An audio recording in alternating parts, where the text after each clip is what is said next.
The surface of the sun is constantly roiling, creating bursts of energy in the form of energy bubbles. When these bubbles burst, the streams of energy can sweep past Earth. Normally, the solar energy streams either veer away from Earth or are too weak to penetrate the Earth's magnetic field, causing minimal damage. However, periodically, the sun produces a powerful storm that can potentially tear through this magnetic shield.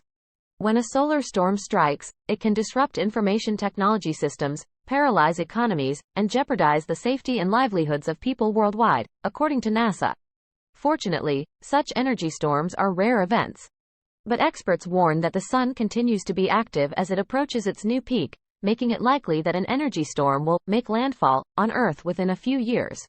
During such times, three solar phenomena, solar flares, coronal holes, and coronal mass ejections, can release high-speed particles that disrupt Earth's magnetic field and gradually strip away its ionized protective layer.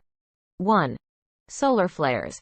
Electromagnetic radiation bursts originating from the sun's atmosphere. These can eject high-energy particles at nearly the speed of light toward Earth. 2. Coronal holes. Areas of cooler, dimmer solar emissions around the sun, emitting light into space. 3. Coronal mass ejections. Substantial releases of magnetic fields and plasma from the sun's corona into the solar wind. 3. Daniel Verschaeren, Associate Professor of Space Physics and Climate at the University of London, notes that geomagnetic storms at solar peaks can disturb Earth's power grids. The Carrington event of 1859 is considered the strongest recorded solar storm. During that time, telegraph operators experienced shocks from their own equipment, and fires erupted at telegraph stations as the electric current generated by the storm flowed through the wires. Another notable event occurred in 1989. Though weaker, it caused more widespread disruption. At that point, we had become more reliant on global power grids and communication networks. A sudden surge in electricity caused a widespread blackout in Quebec, Canada, for 12 hours and knocked out shortwave radio broadcasts.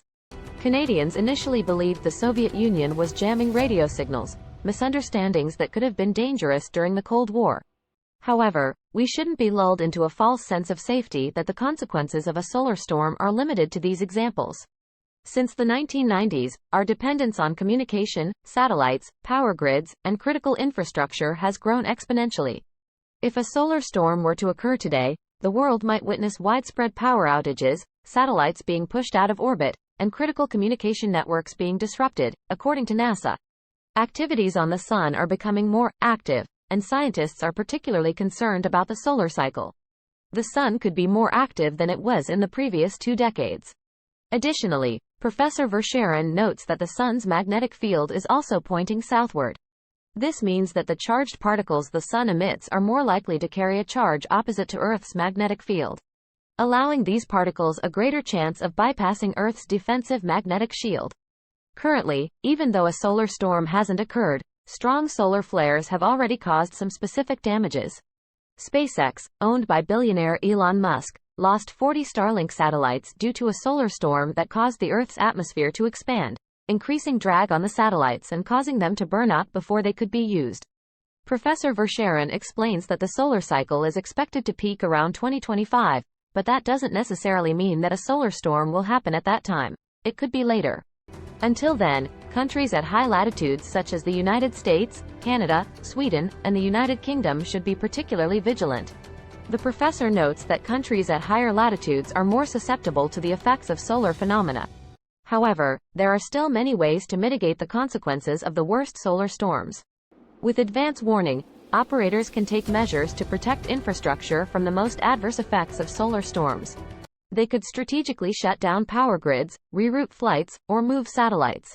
Scientists are racing to understand what makes solar energy activities more intense, with the goal of improving warning systems. The European Space Agency is also working on launching the Vigil satellite, which is expected to trail behind the sun to detect sunspots and coronal holes that could pose a danger several days before they come into Earth's view.